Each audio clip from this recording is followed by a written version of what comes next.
Hello and welcome to Greenbytes Wednesdays. Greenbytes Wednesdays is a podcast series where we facilitate critical conversations and steer consciousness when it comes to understanding the impact of our digital footprint across Nigeria's technology ecosystem. We hope that with this advanced knowledge, we can introduce you to some tools, trends, and best practices that can enhance your knowledge about digital sustainability. Are you curious about climate change? Are you a tech enthusiast or a climate entrepreneur? Come on board and learn on this episode as we get on with every conversation of the Greenbytes Wednesday podcast series. This podcast is proudly brought to you by Area I under the Scale Initiative, funded by the UK government through the Digital Access Program. My name is Seyifunmi Adebote and I am glad to be your host. Welcome on board.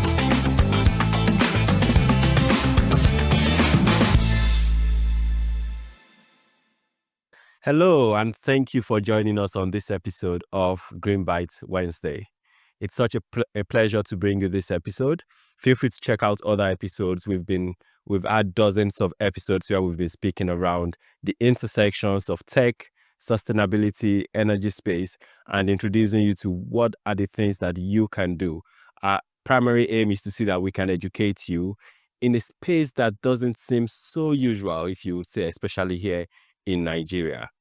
Greenbytes Wednesday is a platform where we have critical conversations and we try to reflect some consciousness within you who is listening or watching, such that you can understand the trends, the tools in Nigeria's tech ecospace, as well as to know what are the impacts of your digital footprints.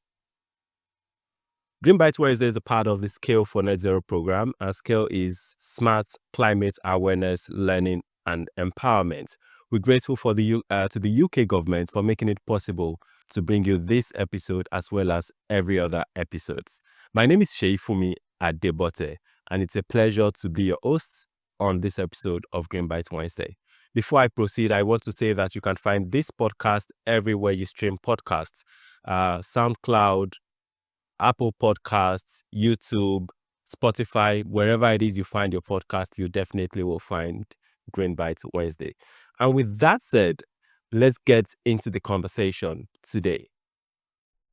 When we talk about sustainability, it's very easy for people to say, oh, it's not my problem, it's the government's problem. And it's easy for the government to say, no, it's not our responsibility, it's for the funders and the international donors. And it's also easy for them to say, we are looking for the actors on the ground, the tech people, or those people that are really active on the space. So it feels like it is not clear exactly whose role it is when we talk about driving sustainable actions, not just in the tech space, but if you also look at in the agri space, think around healthcare, think about education, where does the sustainability component of all this fit in together and whose responsibility is it to drive this action?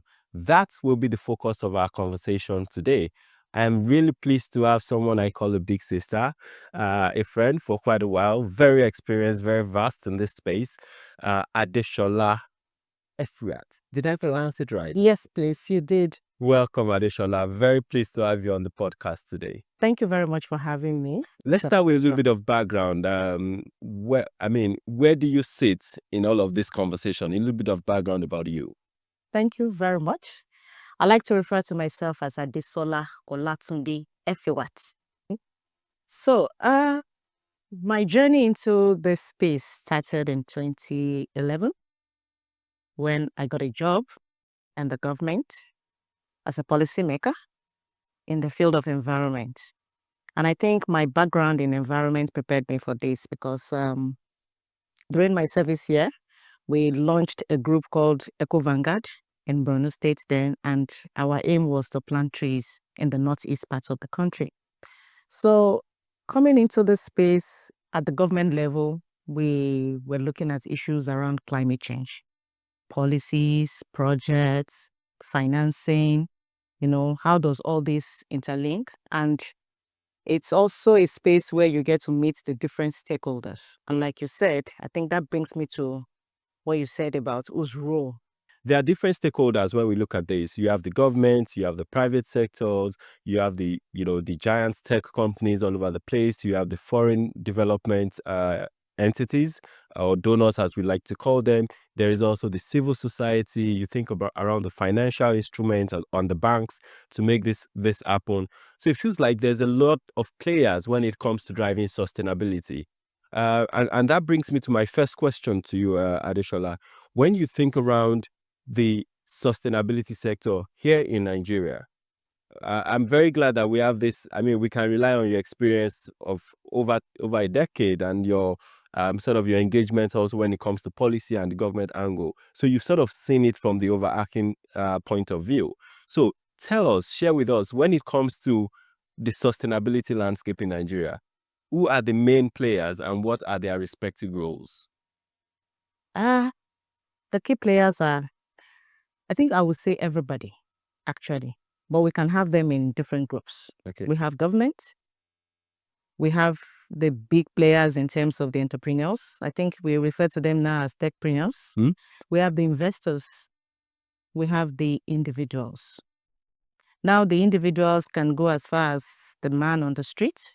It could be a group, like an NGO. Yeah. It could be your group here who is creating awareness. We have that as different groups. So every group has a role in sustainability. It's not a one-man action.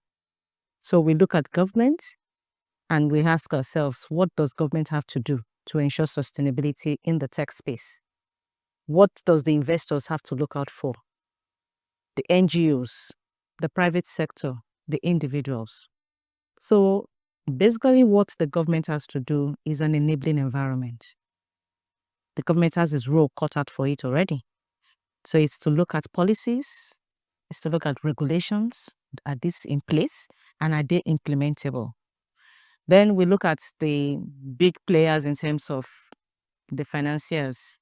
What are they looking out for in funding or in setting up your establishments or your businesses? What are you looking out for? What are the sustainability practices that must be in place for you to run a successful business?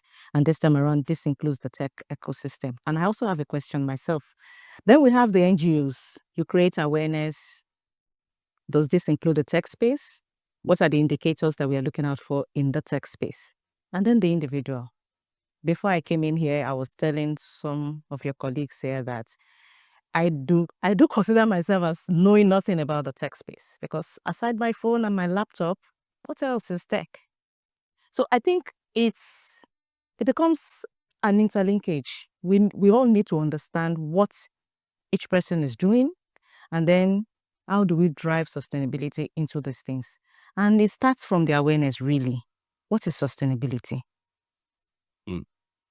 We talk about sustainable use. We talk about ensuring that the future generations are able to meet our resources. We talk about intergenerational equity. Yeah. Decision-making processes. Do we have all the right people on the table? I think it starts from that, the awareness of what sustainability is, and then the tech people, which I think I'm one of them now since I'm talking about tech, and then we come together and we agree. Great. These are the issues. Thank you very much, Adesola. And I want us to piggyback a little bit to the role of the government. You talked about the government being chiefly responsible for creating an enabling environment. What would you say an enabling environment would look like? That's my first question. The second question, you also made reference to a bit of policies. And we've seen cases of policy somersaults or policy coming sort of at loggerhead with each other. How does this then allow for an enabling environment? Thank you. One of the good things that my preparation for this podcast did for me was I actually had to go and look into what the new Ministry of Digital Economy Digital Economy Innovations.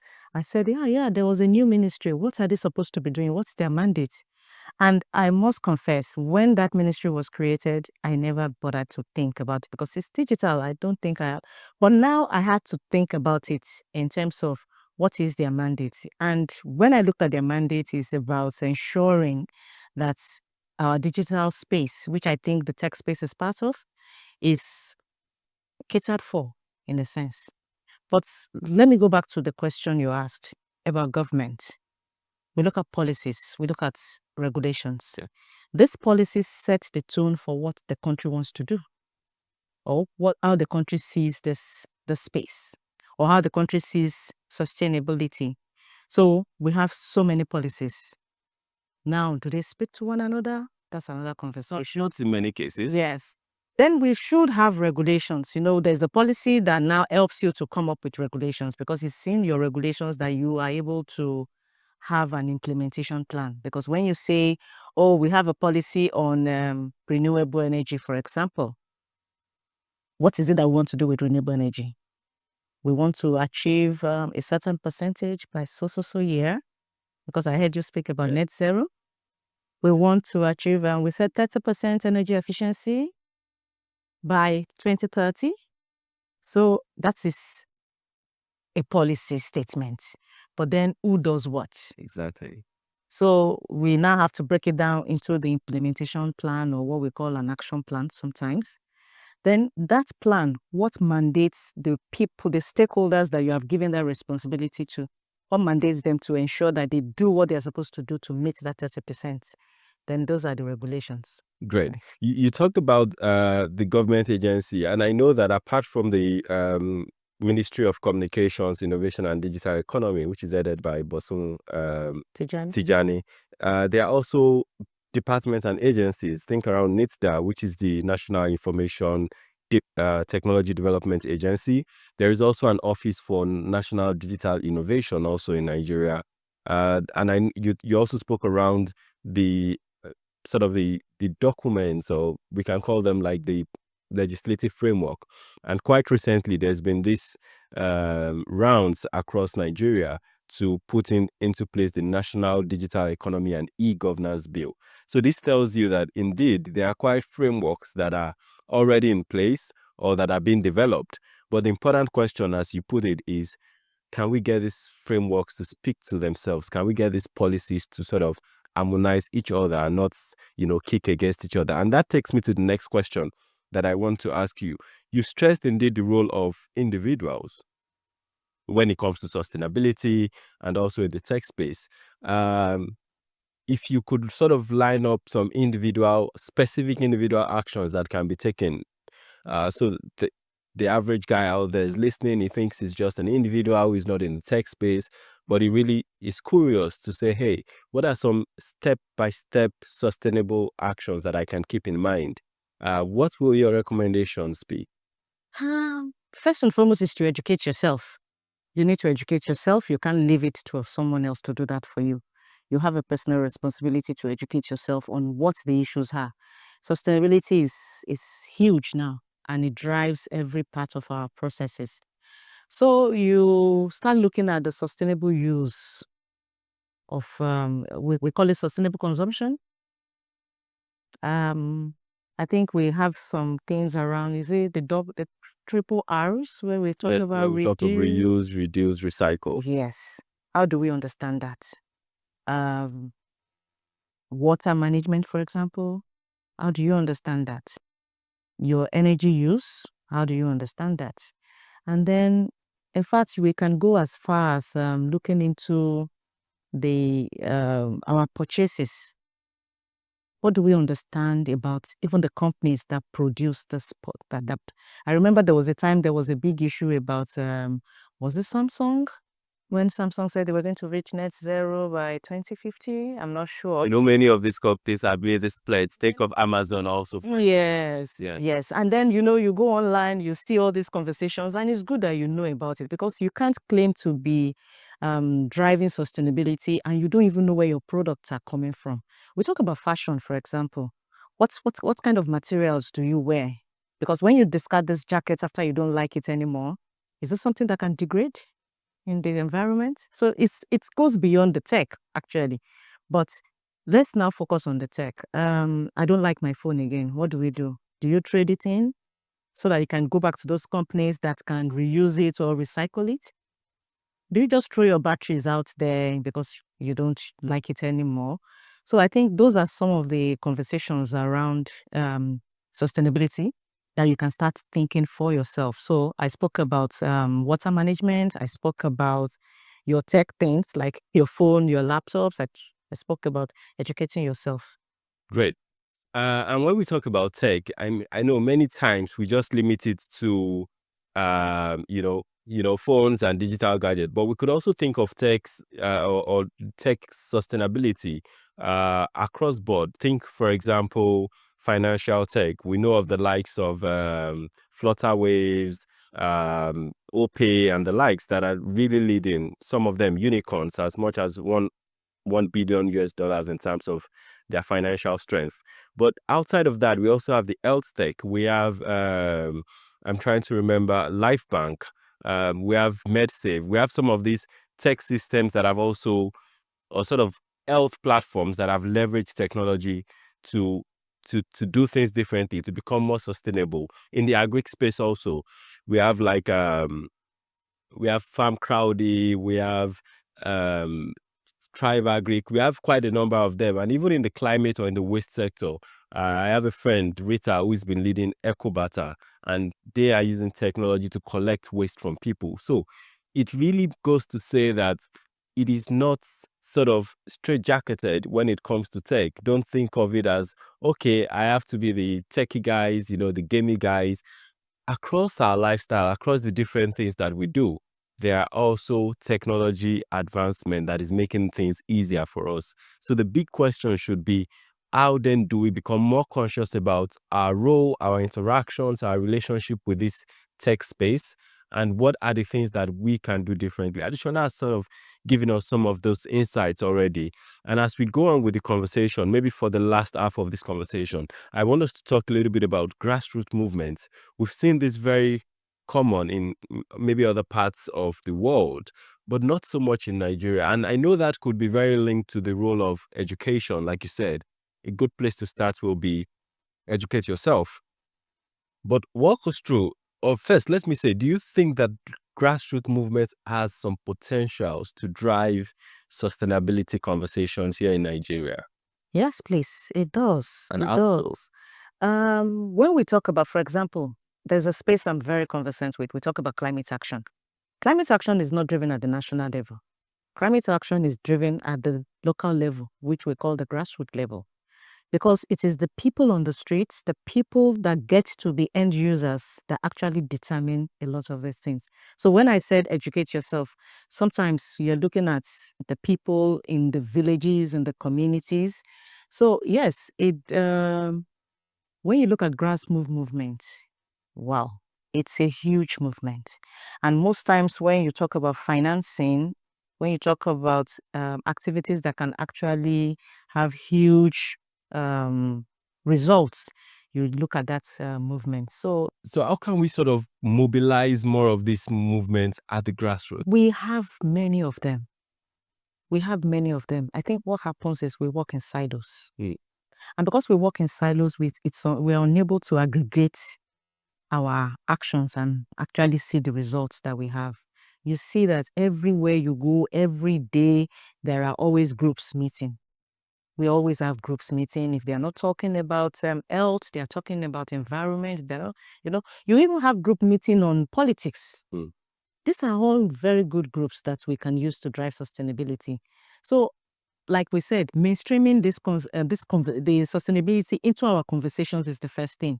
So every group that we have, we make sure that we build that awareness in using those groups. Then we have partnerships. We shouldn't be working in silos. We should have partnerships. I know it's very difficult. Nigeria is a very large country.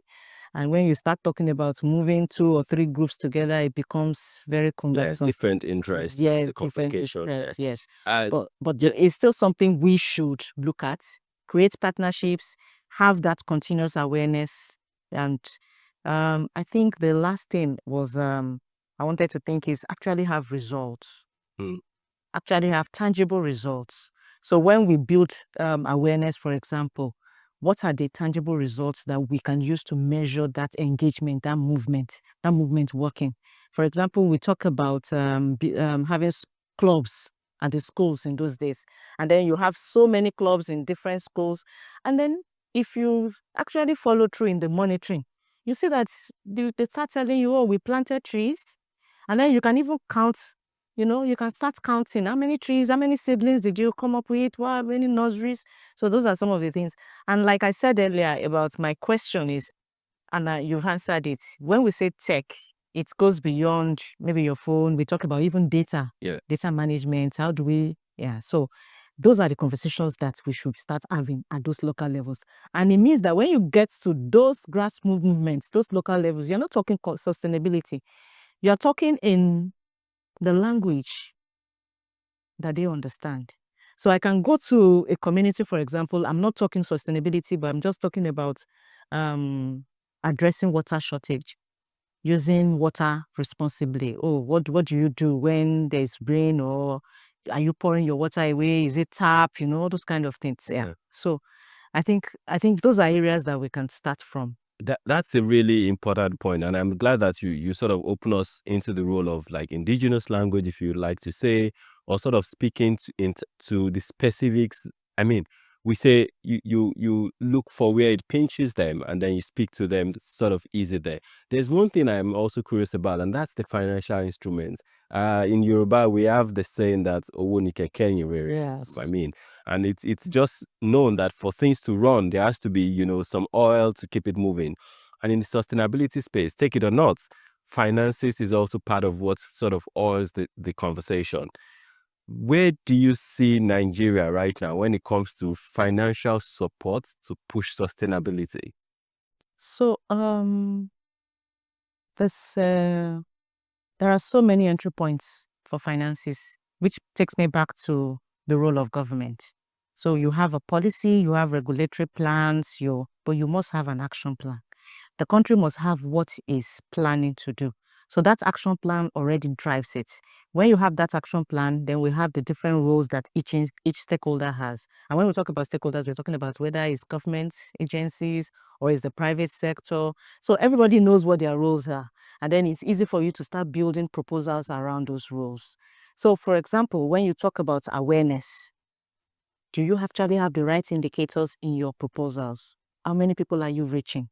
What are you talking about? How many women? How many men? How many persons of disability? Living with disability? Yeah.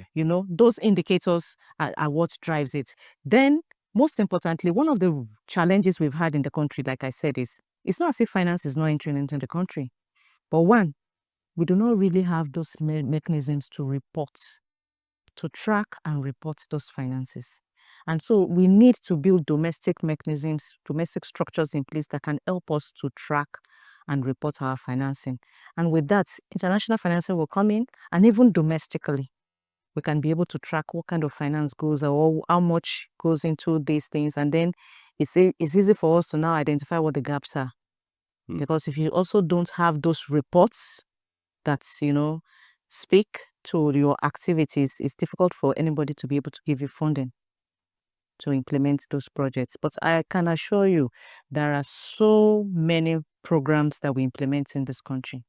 So many programs, especially at the community level. The fact that you go to a community and you do a borehole for them. Yeah. And then you say you've not spoken about sustainability. What is like I said, what is sustainability? Sustainability is what do you say? It's an equitable use of our resources such that it can last for us, and then future generations to come can still have access to those resources. Benefit from it. Great. Hi, it's Greenbytes Wednesday. Thank you for sticking with us. This is a podcast series where we facilitate critical conversations. We try to reflect within you who is listening or watching some consciousness when it comes to the impact of our digital footprint. We also introduce you to Nigeria's tech ecosystem side by side with talks around sustainability and actions that you can take. Most of all, we introduce some of the trends, tools that are out there facilitating digital sustainability in Nigeria. I've been speaking with Adesola Olatunde Effiwatt, and we've been asking the very important question of who should drive sustainability in Nigeria. And we've talked about sustainability tech, not just in the framework of tech as you know it. We've talked about health tech, edu tech, agri tech, climate tech, and the fact that tech is pretty much surrounds everything and everywhere we find ourselves today. As we get on with this conversation, I just want to sort of re-emphasize some of the very important things that we've talked about earlier. We talked about the role of grassroots movements, and I really love the angle of indigenous language that she brought to the fore. So it means if you think you are in a village in Kwara or somewhere in Castina, you have a role to play. She also talked about how everyone is sort of a part of the conversation, most of all, and sort of hanging from, or sort of speaking from our experiences when it comes to policies and government. She talked about the role of the government, and by government, we made reference to the Federal Ministry of Communications, Innovation and Digital Economy, as well as the National Information Technology Development Agency, NITDA, and the Office of the Nigerian Digital Innovation as some of the key players when it comes to driving sustainability in Nigeria. As we take the conversation home and wrap up, I want to turn to my guest again, Adesola, and ask, you've very much stressed the role of, or sort of defined sustainability as thinking about the future and the future generation. And my question to you is, when we talk about creating or sort of enabling the future generation to become sustainable as they approach tech solutions that they bring out, what will be some specific steps that you think they should keep in mind? What are specific steps that we can keep in mind if we would really create a culture of sustainability among the next generation? Thank you very much, Shay. When they say next generation, sometimes it scares me because you think the next generation is coming in a couple of years, but every day we seem to be waking up to new innovations, and then the way we even are transforming, it means that we are starting now. So I will go back to education. We need to integrate sustainability into our educational curricula. In the universities, at the research level, at primary school, everybody needs to be educated on sustainability so that when we understand what the basic principles are, it's easy for us to be able to implement them. Then the second one is that I think this will go to our entrepreneurs and those big players in the private sector, for example. How do we drive innovation? When we say innovation, for example, even me, sometimes I'm at a loss when you say innovation. We need to start driving innovation. We need people to understand what it means by innovation. I'm sorry to say, but in Nigeria, there is a conversation that when you come up with something new, more than 5 or 10 people around you are already telling you how it's too new, it cannot work, We need to start reorienting ourselves in terms of that things can actually work, things can actually change. We need to keep up with the world. So we need to drive conversations around innovation. So what can we do? Is it challenges? Yeah. Hackathons, a lot of this. I hear that. Competitions, yeah. We need to have that more. It speaks to the people. It speaks to the generation that we are looking at, and we are saying the next generation. It speaks to them. Most times when we have these meetings and we are talking and speaking the English, I don't get to understand until probably maybe I'm on TikTok or I'm on Instagram and somebody is talking about this, and it just makes more sense. Maybe the language or the way we. So that's the conversation around challenges, like you said, hackathons and all that. We need to have that more. Then we need the role of our mentors. Yeah, I was going to ask that. How do we bridge that generation? We need that. We cannot do enough in that. We need mentorship. We need role models. We need people who have been able to drive this and it was successful. They need to be able to mentor other people. And I think I will take that back. Not just that it was successful, that they even failed. How do you mean by that? For example, you might start something. We might say it's innovation. You start it and it failed. It failed probably because there wasn't enough policies around that, or maybe no regulations, and then it failed. Then maybe the time was not. Or that's the time was not right. So we need to have that.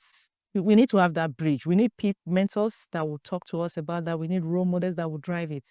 It's almost like you're asking them to be sacrificial lambs, but we need so that we know what works, what will not work, and what is it that we can just leave to chance, because there's still something we call an act of God. Yeah. So Then I think we need to tell our stories more. A lot of things are happening in that space. We need to tell it more. Sometimes when my DSTV subscription goes off, that's when you see me watching a lot of Chinese channels. All these Chinese channels and all those free-to-air channels. And then the only thing they talk about is the innovation that goes on in their country. You see them talking to you about water, talking to you about the things they do in terms of agriculture, and I begin to wonder, why are we not doing this? We talk about reticulation systems for agriculture. So you are building solar panels for renewable energy and then to drive irrigation. And then you see a different way in which they do it. These are the things you just see on those channels. We need to tell our stories more. It shouldn't just be in reports. People need to see them. And that's also, I think, around the tech space. The data. What is it that we are doing? How many people has it touched? What did we spend on it? Where is the money coming from? Where did the money go to? And then we can start showing our tomatoes or showing our bulbs, So we need to highlight our success stories more. We need to show what we are doing. Yes, or even showing our pounded yam and our mala and our very... Especially now that we are not pounding yam anymore. We are now blending the yam. I don't like that. Interesting. Thank you so much, Adesola, for unpacking a lot on this conversation as we've been discussing who should drive the sustainability tech space in Nigeria. You sort of walked us through an overview, telling us who are the active players, what are the roles that they play, and looking into the future also. What do we need to aim for? How do we prepare the next generation to be key drivers in driving sustainability? As we round the conversation home, like I said, we've unpacked quite a lot. What should we go on with? What will be, the final take home that you want the listener to go home with? Okay, so now that we know, we've agreed that sustainability is cross-cutting. It affects every part of our lives. Then it means that we all have a role to play. So when we say who should drive it, it is you and I. Everybody must do something. Is it in terms, and you must pick your niche. Is it in terms of awareness and education? Or is it advocacy? What? Or is it in terms of innovation? What that idea that you have been turning and turning off in your brain, you need to bring it out. You need to talk to people. You need to build partnerships. So it starts with you and I. We are all responsible for driving sustainability in our tech space. And once we say the tech space, I mean, it actually expands to every other aspect of our lives. So it is you and I. Thank you very much. It is you and it is me. And like she said, what's your niche? Find your niche and begin to act. That's the size of this package of Greenbytes Wednesday. Thank you so much for sticking through, for listening. And I hope you've learned something new and that you'll share with people in your network. You would find the Greenbytes Wednesday series wherever it is you find podcasts, from YouTube to Apple Podcast, SoundCloud, Spotify, wherever it is you find podcasts, you'll find the Greenbytes Wednesday there. So feel free to share, listen. We have dozens of other episodes also that speaks to different topics when it comes to sustainability, technology, data, energy space, and we narrow all of these conversations to Nigeria. So feel free to check them out and share with us what you think about them. If you also have any thoughts that, or if there are thoughts that you really love to share with us, we'll be very happy to read from you. Find in the show notes and in the description the best ways to get in touch with us. Thanks again to the team for making it possible. I want to say that this podcast series is a part of the Scale for Net Zero program, and Scale is the Smart Climate Awareness, Learning and Empowerment program for Net Zero. We're grateful to the UK government for making it possible for us to bring this series, and we hope that in more series we'll continue to unpack a lot more insights and knowledge and send the word out. Like my guest said today, we need to tell our stories a lot more, and that's what we've been doing and we will continue to do on Greenbytes Wednesday. Thanks for now. Thanks indeed to the team, Ajibola, Ayo, Wonderful, and every other person that has made it possible for us to bring you this episode. We're grateful indeed. My name is Seyifunmi Adebote. Until the next time, I end with a question. Find your niche and start working. Bye for now.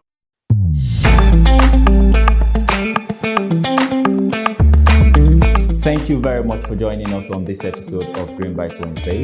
This podcast is brought to you by Area I under the SCALE initiative, thanks to funding from the UK government through the Digital Access Program. Have you learned something new? Please share with your network, share with your friends, as I look forward to hosting you on yet another episode of Greenbytes Wednesday next week. Follow us on our social media platforms, check out our courses, test yourself, see how much you know, how much you're learning when it comes to digital and sustainability ecosystem in Nigeria.